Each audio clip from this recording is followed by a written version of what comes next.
Lá no lago. Tomando sorvete, Otávio. Tava muito crente. Tava muito crente.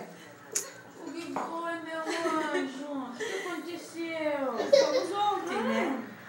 O que aconteceu, bebezinho? Deu só uma voltinha por lá. Não sei. E daí, o casamento tava bom? O que foi, meu nenê?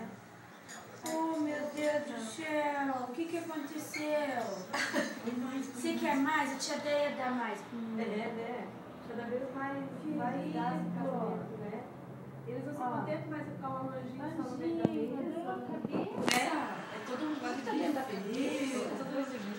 Ah, então ele é igual a mim. Você também quando tu come sorvete dói a cabeça? Não.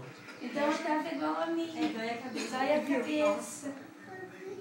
Esse nenê, ó. Tia Deia desse de chocolate pro nenê. Esse nenê? Não? Esse?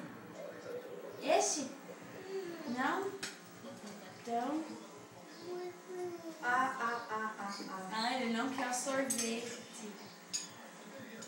Que eu veio. Nossa, então então tava tava lindo, lindo, então, hein?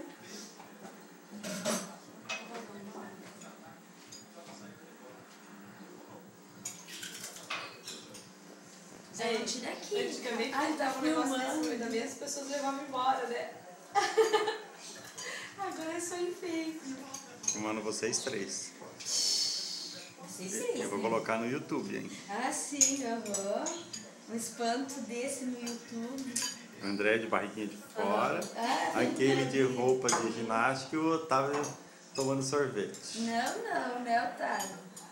No YouTube, não. Não, né, Nenê? Fala, papai. Não, papai. Não, papai. Querido.